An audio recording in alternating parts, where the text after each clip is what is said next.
Hi, friends. We're so glad you're here. The Big Ideas podcast exists to empower the next generation of entrepreneurs. Join us for unscripted conversations while you're at home with your kids or even just driving them around to activities. We hope these short but powerful messages will give you inspiration and encouragement for your next big ideas. Hi, friends. Welcome back to the Big Ideas podcast. I am Ashlee and it is just me again today. I have a message that has just really been on my heart, and many of y'all, maybe if you're following me on social media, have seen me posting about a 6-step guide I came up with chasing down your biggest dreams. And so I just wanted to create a special episode just talking about this idea, about this downloadable. I really just, like I said, it's just kind of been pressing on me. And I think one of the biggest reasons is because I've always been, for as long as I can remember, honestly, even as a kid, I've always been somebody who believes in the big dreams. I've never really wanted to just be average. I've always looked for ways to kind of separate myself and do big things. Maybe to my, discredit or harm at some points, just being an overachiever, like definitely would admit to being that at certain points. But I think at this point in my life, I've realized it's not about the achievement, but it's about pursuing something that's bigger than you. And so when I talk about chasing a dream that scares you, or chasing a dream that's bigger than you, or pursuing your greatest purpose, I'm not talking about running yourself into the ground or doing something to impress others. I'm talking about doing something that would honor the gifts and the talents that you've been given in a way that serves others bigger than you can do on your own. And so that's sort of the backbone to the, chasing down your big dreams idea. I said this in a recent post, but I think one of the reasons that this has just really settled on me as well too, and just kind of keeps coming back up as I'm laying in bed at night, or if I'm, on a run or whatever, like this idea of, how do we help ourselves and help others chase big dreams and not get stuck in, self-doubt or second guessing ourselves. And it's just really funny to me because what I keep hearing myself say is like, tell everybody that you are not fearless. My mom will tell you, if she's listening to this podcast, she will tell you, I was afraid to walk as a toddler. Like, I took forever to learn how to walk. And so yes, I believed in big dreams, but I've also second guessed myself and was afraid to do things. I can't tell you if there's ever been a time that I said, hey, I really want to do this. I'm going to go do it right now. I may have said that, but then I took days and weeks and months, maybe even, to actually move forward on those things. And so, I have these 6 steps, like I'm calling them, just because I like lists. I know lists are sometimes helpful to kind of organize what you're going to do. And so these are 6 steps that I have literally used over and over again. I've learned them all from a multitude of sources, trusted friends, mentors, amazing books, amazing leaders. And so I've compiled them into, like I said, these 6 steps that I've used, I still am using. I am still the girl that is your number one hype girl, but also I'm my own on the daily basis as well. And so let's jump into these 6 steps. Number 1, let's talk about what is in your hands today. I'm a huge believer. I've referenced, the story of Jesus feeding the 5,000 with the 5 loaves of bread and the 2 fish many, many times, right? It brings the whole message home, but it's not about having 5,000 things available at your disposal, but it's about being faithful with the 5 loaves and the 2 fish, so to speak, of what we do have right now in this season. And every season is different. My season is different from many of y'all's, and all of our seasons are going to keep changing. And so I think so many times we can get stuck just spending time looking around, wondering what we don't have and wishing we had a different set of circumstances or a different selection of resources available or a different predicament or a different situation, that we can miss what we actually do have in our hands. And sometimes it's the littlest things, you know, people, you know, our kids' hands, friends, a certain community that we're a part of right now. Even the time schedules that we have right now. I know for one, I am 100% guilty of being like, I just need more time. If I didn't have to do this, this, and this every day, I would have this huge window of opportunity to go and pursue all of the things, you know? And I've learned that it's actually those time schedules that, number one, help us use every 5 minutes really productively, you know? There's nothing that, you know, a homeschooling mama five business owner, you know, can't do basically. When you've got 5 minutes, you're like, I have got 5 whole minutes, maybe 6. I can basically go do a lot of things, you know? And so instead of using the limited time and seeing it as limited time, if we look at it and say, you know, while the time that I'm driving my son to gymnastics 5 days a week, 30 minutes away one way, I can be having great conversations. I can be listening to a podcast or an audiobook. I can be, you know, I've used my talk to text phone a lot to put words down for me as I'm working on a writing business. Even I wrote this down for maybe some of y'all. I can't relate to this. I mean, I do cook, but I wrote down cooking utensils or, you know, kitchen tools, you know, providing a meal, not just for your family, but maybe that's something that's in your hands very regularly right now that you can use to bless and serve others. And I say that laughingly because many of y'all know I don't love to cook. Raw chicken, I can't do it. So, but many of y'all are great at cooking and baking and serving others with a meal. And so, you know, I even wrote down the steering wheel, you know, back to the car thing.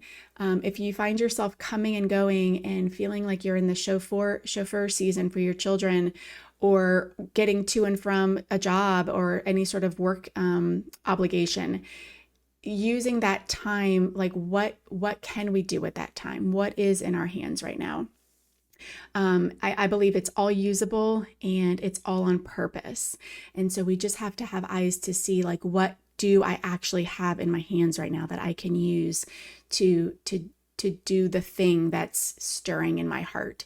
And we're in the kind of work of uncovering what that is too. So if you feel like you're like, I don't even know what that is, then we'll keep going. That was just step one.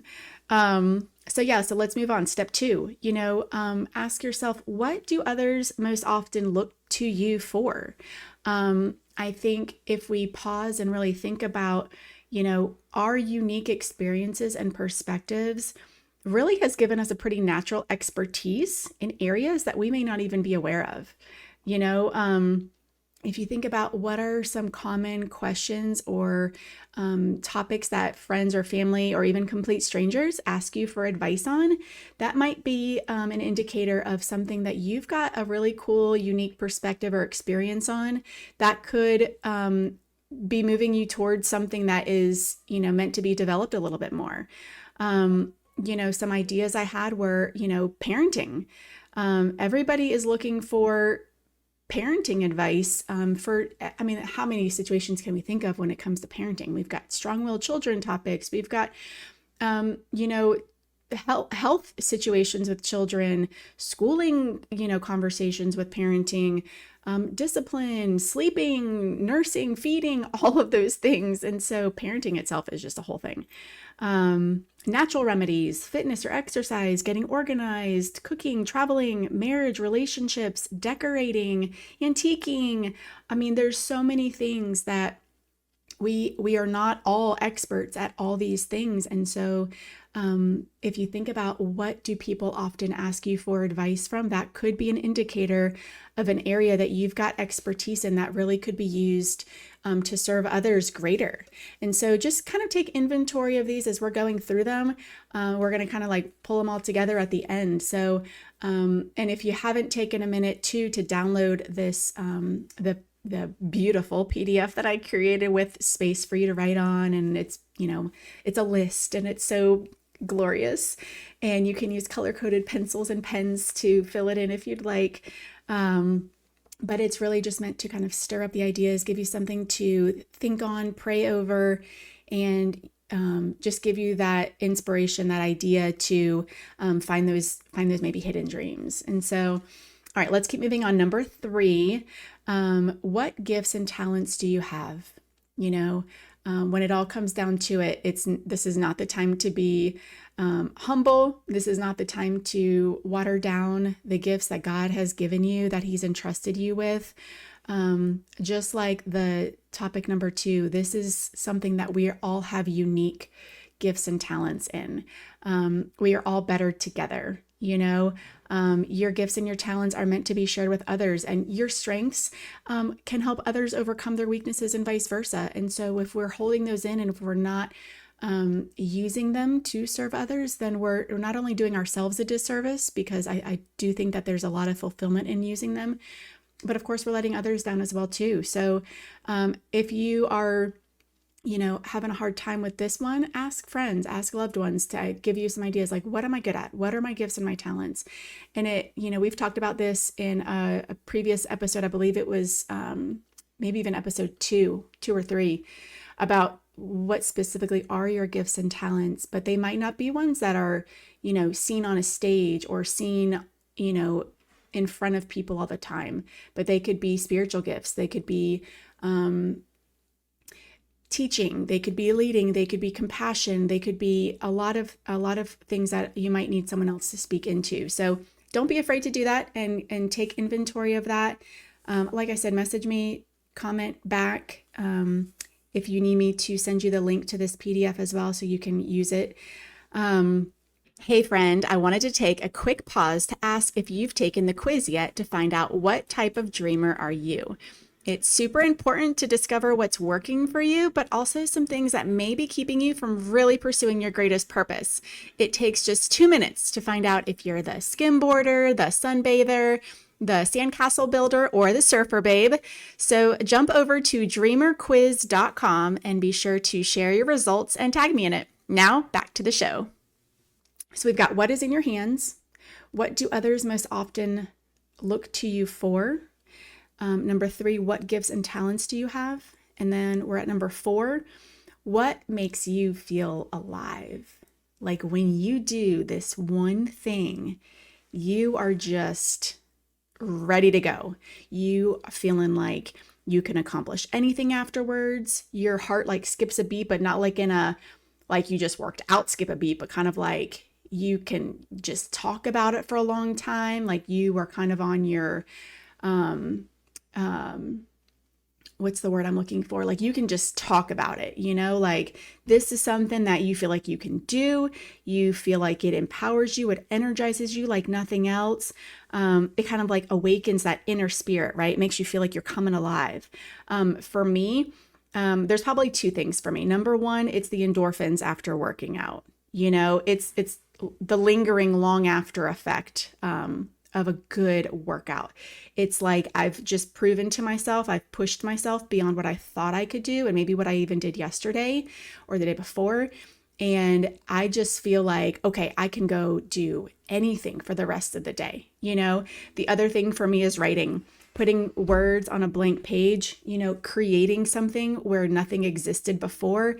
That just fuels me like no other. It's hard to explain, but if you've got, your thing or things, you know exactly what I'm talking about. So yeah, it could be like creating art. It could be doing like a workout for those endorphins. It could be public speaking, when you're in front of somebody and you just get that chance to just share your words and it just empowers you and builds you up. Of course, it's serving others as well.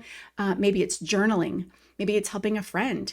Maybe it's making a sale. Like growing a business and making a sale and realizing like, oh my gosh, I had something that somebody else wanted and I made that happen. And that's a real one for sure too.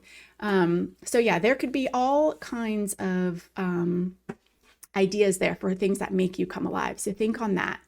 All right, moving along to number 5, how do you like to help others?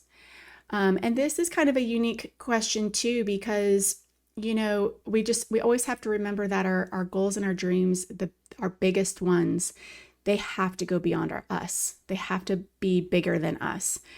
If they're simply to build our own comforts, our own entertainment, our own feelings of satisfaction, they're not going to fulfill us long term. They might give us that initial like dopamine hit of like, ooh, that felt really good. I want to do more of that. That must be my big dream. But if it's not making an impact for others, if it's not serving others, then it's not going to last. And I don't think that's what we need to spend our time pursuing, to be honest. And so these are maybe some follow-up questions, but who or what did you need before you were in this season? Maybe the person that you needed before where you're at now is who you need to be for somebody else. When you were dating or single, did you wish you had somebody to help, guide you and teach you how to wait for that perfect spouse? When you were going through a health crisis, did you need somebody that had walked that path before that could help remind you that there is going to be light at the end of the tunnel, that this is not the end?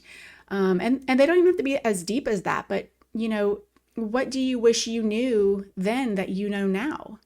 It kind of goes back to our number 2, of what people are asking you about, but it's deeper than that, because the thing that you've learned at this point, the knowledge that you have to help others might be a lifeline for somebody else now who's not quite at the season you're in now. And so just think on ways that your dream will help others. And I think that will also give you an indication of what exactly that is.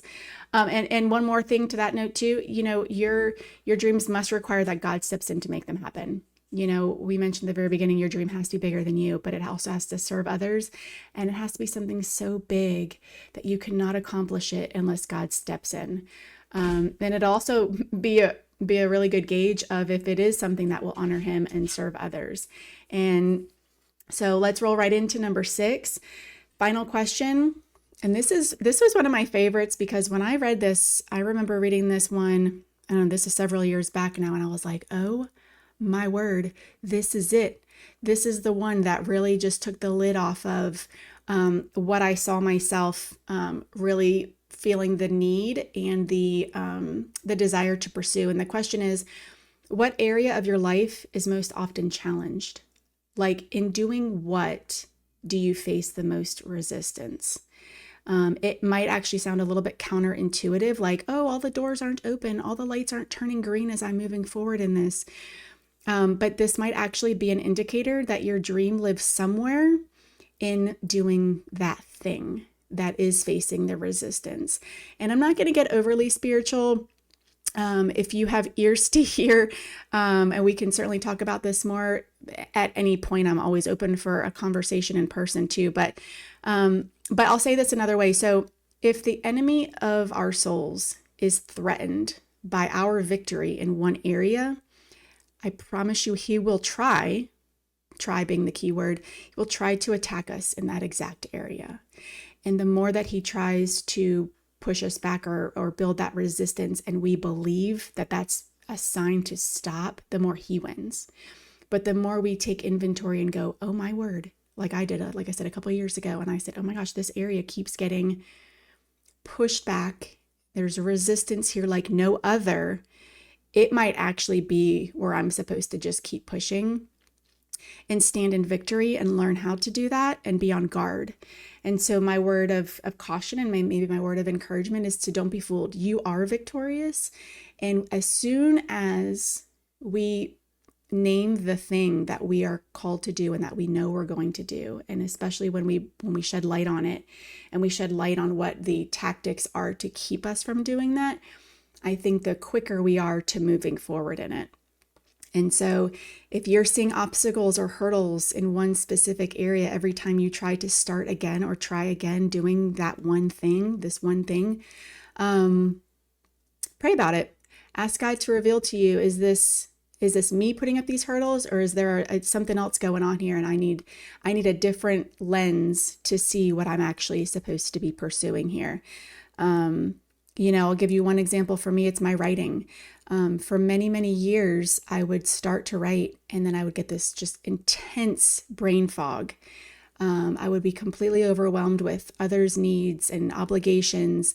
And those haven't really gone away, so to speak, but I have learned to, I talked about this in my earlier podcast for the mom hacks, but I've learned how to realize the things that only I can do, and then other things that I can share with others to help take some load off and give me some breathing room and increase my bandwidth so that I can do the things that only I can do, including writing.